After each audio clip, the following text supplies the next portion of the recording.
Hello aspirants, this is Rohit Shekhar welcoming all of you in my YouTube platform Booster Classes.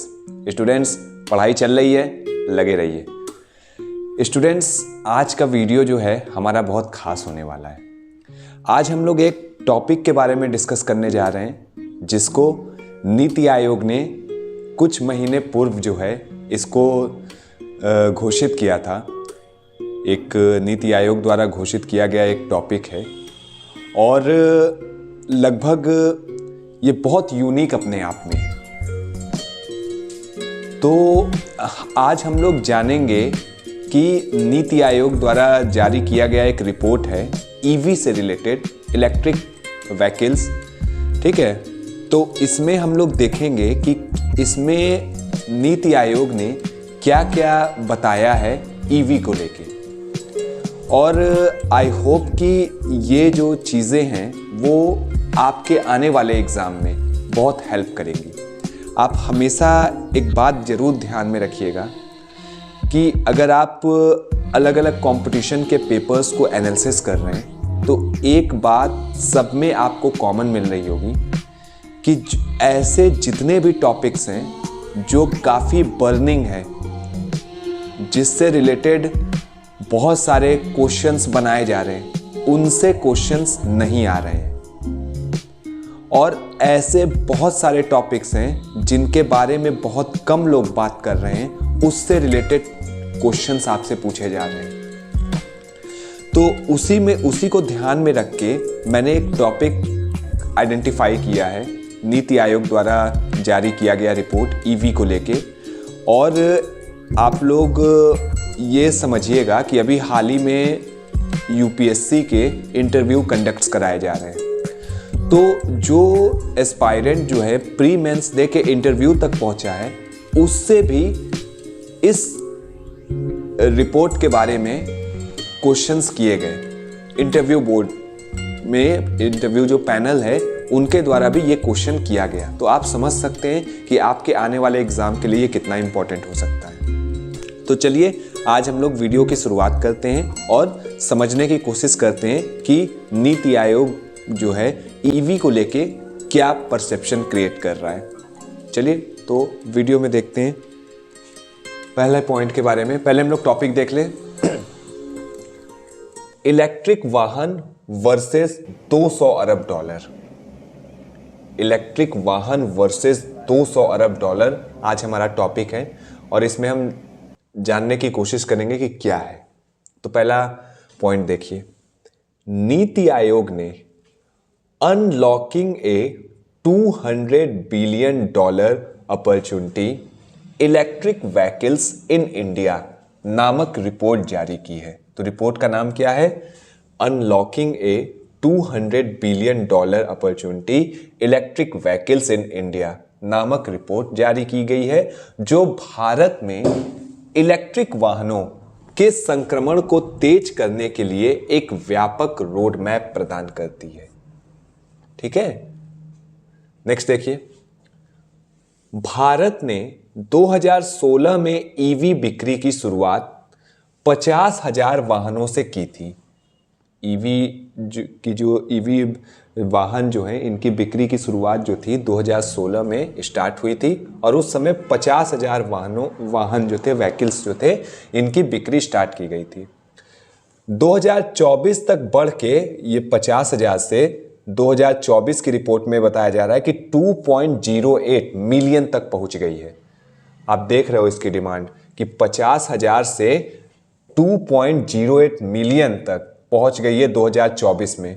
Recently report अभी जो है नहीं आई है, लेकिन 2024 तक के डेटा हमारे पास अवेलेबल है, जिसके मुताबिक 2.08 मिलियन तक इलेक्ट्रिक व्हीकल्स की मतलब इलेक्ट्रिक व्हीकल्स जो है इनकी जो मतलब रेंज है 2.08 मिलियन तक पहुंच गई है। प्रेजेंट टाइम देखा जाए तो वर्तमान में देश में 65 लाख से अधिक ईवी सड़क पर चल रहे हैं। 65 lakhs, 65 लाख से अधिक ईवी इलेक्ट्रिकल व्हीकल्स सड़क पर चल रहे हैं, जिनमें से 12 लाख 2024 में ही पंजीकृत हुए हैं। आप देख सकते हो 12 लाख 2024 में ही पंजीकृत रजिस्टर्ड हो गए हैं। अब भविष्य देखिए कि भारत ईवी संक्रमण से 2035 तक $200 अरब का आर्थिक अवसर उत्पन्न कर सकता है। अगर यही रेंज चलता रहा तो 2035 तक $200 अरब का आर्थिक अवसर उत्पन्न हो सकता है भारत में। ईवी अपनाने से 3.7 लाख रुपीस 3.7 लाख करोड़ के तेल आयात की बचत और 1 गीगाटन CO2 मतलब कार्बन डाइऑक्साइड उत्सर्जन इमिशन में कमी हो सकती है। अगर ईवी हम लोग इसी रेंज जिस हिसाब से चल रहा है, अगर इसको हम लोग अडॉप्ट कर रहे हैं तो इन फ्यूचर 3.7 लाख करोड़ के तेल आयात, जो हम लोग तेल आयात कर रहे हैं अलग अलग कंट्रीज से, तो 3.7 लाख करोड़ रुपीस के जो ऑयल इंपोर्ट हैं इनकी बचत होगी और 1 गीगाटन कार्बन डाइऑक्साइड उत्सर्जन में कमी हो सकती है। ईवी क्षेत्र में 1 करोड़ से अधिक प्रत्यक्ष डायरेक्ट व अप्रत्यक्ष इनडायरेक्ट नौकरियां जॉब्स पैदा हो सकते हैं। मतलब ईवी का जो क्षेत्र है ये 1 करोड़ से अधिक जो है डायरेक्ट या इनडायरेक्ट फॉर्म में जॉब्स क्रिएट कर सकती हैं।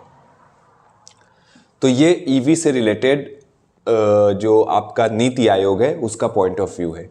अब देखिए इस फील्ड में आप जानते हैं कि चैलेंजेस जो होते हैं हर फील्ड में रहते हैं, ऐसा कोई फील्ड ही नहीं है जहां पे चैलेंजेस नहीं है। अब हम लोग डिस्कस करते हैं कि ईवी के क्षेत्र में अभी प्रेजेंट टाइम में क्या क्या चैलेंजेस चुनौतियां आ रही हैं। तो पहला देखिए, जो बैटरी की कीमतें ईवी को ICE वाहनों की तुलना में महंगी बनाती हैं। जो बैटरी है इसका काफ़ी एक्सपेंसिव होता है, तो ईवी को ICE जो व्हीकल्स हैं इनकी तुलना में काफ़ी महंगा एक्सपेंसिव बना रही हैं। देश में अभी केवल 25,000 चार्जिंग स्टेशन है, ओनली 25,000। जो हमारा देश है उसमें सिर्फ 25,000 चार्जिंग स्टेशन है, जबकि 2035 तक 29 लाख स्टेशनों की ज़रूरत होगी। अभी तो हमारे पास 25,000 चार्जिंग स्टेशन है, लेकिन इन फ्यूचर हमको 2035 तक 2035 तक 29 लाख स्टेशनों की ज़रूरत होगी।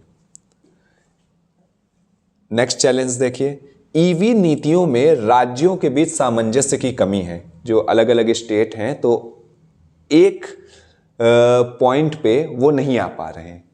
कुछ पॉइंट्स जो हैं उस मतलब एक स्टेट में हो वो उसको एक्सेप्ट कर रहे हैं, तो दूसरा जो स्टेट है उसको एक्सेप्ट नहीं कर रहा है।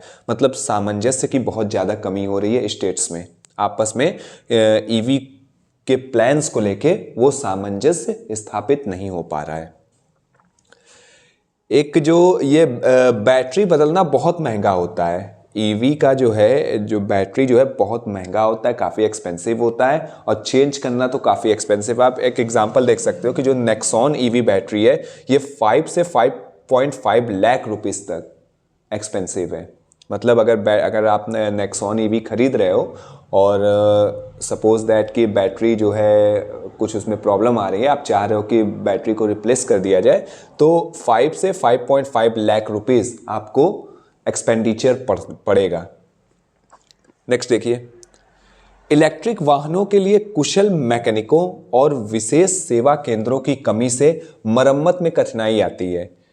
आप देख सकते हो कि कोई भी प्रॉब्लम आती है तो मेन चीज़ जो है आपके जो मैकेनिक्स है ईवी से रिलेटेड वो अभी काफ़ी कम है, तो जो उनके जो मरम्मत में कठिनाई आती है जिसके परिणाम स्वरूप रख रखाव की लागत अधिक होती है। तो इससे एक प्रॉब्लम से एक नया प्रॉब्लम क्रिएट हो जा रहा है, जिससे इनका रख रखाव की जो लागत हो रही है वो अधिक होती है और वाहन लंबे समय तक बंद ही रहते हैं।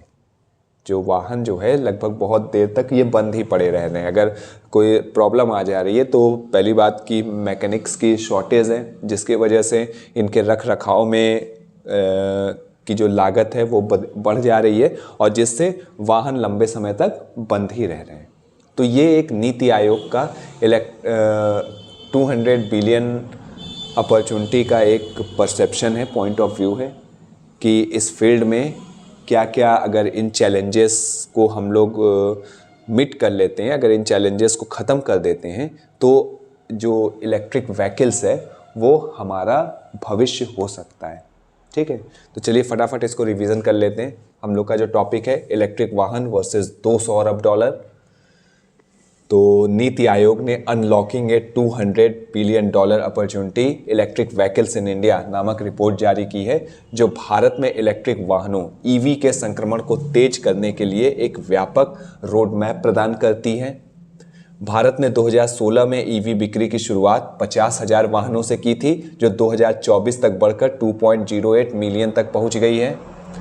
वर्तमान में देश में 65 लाख से अधिक ईवी सड़क पर चल रहे हैं, जिनमें से 12 लाख 2024 में ही पंजीकृत हुए हैं। भारत में ईवी संक्रमण से 2035 तक 200 अरब डॉलर का आर्थिक अवसर उत्पन्न कर सकता है, जो ईवी क्षेत्र है। ईवी अपनाने से 3.7 लाख रुपए करोड़ के तेल आयात की बचत और 1 गीगाटन CO2 उत्सर्जन में कमी हो सकती है। ईवी क्षेत्र 1 करोड़ से अधिक प्रत्यक्ष व अप्रत्यक्ष नौकरियां पैदा कर सकता है, डायरेक्ट और इनडायरेक्ट जॉब्स। अब चैलेंजेस देखिए, चुनौतियां देखिए। बैटरी की कीमतें ईवी को ICE वाहनों की तुलना में महंगा बनाती हैं। देश में अभी केवल 25,000 चार्जिंग स्टेशन है, जबकि 2035 तक 29 लाख स्टेशनों की जरूरत होगी। ईवी नीतियों में राज्यों के बीच सामंजस्य की कमी देखी जा रही है। बैटरी बदलना बहुत महंगा होता है। नेक्सॉन ईवी बैटरी देखिए 5 से 5.5 लाख, 5 से 5.5 लाख रुपए तक इसकी कीमत होती है। और इलेक्ट्रिक वाहनों के लिए कुशल मैकेनिकों और विशेष सेवा केंद्रों की कमी से मरम्मत में कठिनाई आती है, जिसके परिणाम स्वरूप रख रखाव की लागत अधिक होती है और वाहन लंबे समय तक बंद रहते हैं। तो ईवी से रिलेटेड जो नीति आयोग की रिपोर्ट्स है, इसके बारे में हम लोगों ने चर्चा किया। आई होप कि आपको ये वीडियो पसंद आया है। अगर ये वीडियो पसंद है तो आप इसको लाइक कीजिए, इसको अपने फ्रेंड्स के साथ, अपने कॉम्पिटिटर के साथ इसको शेयर भी कर सकते हो। ठीक है, इसको अगर आप चैनल पे हमारे नए हैं तो इसको सब्सक्राइब कर दीजिए, ताकि आपको नए नए नोटिफिकेशंस मिलते रहें। कमेंट सेक्शन में जाके इसमें कमेंट भी आप कर सकते हो। तो बच्चों, एस्पायरेंट्स, खूब मेहनत कीजिए, खूब पढ़ाई कीजिए और इस बार अपना लक्ष्य प्राप्त कीजिए। नेक्स्ट वीडियो में मैं नेक्स्ट टॉपिक के साथ आपके समक्ष प्रेजेंट होता हूँ। तब तक अपना ख्याल रखिए और मेहनत जारी रखिए। नमस्कार।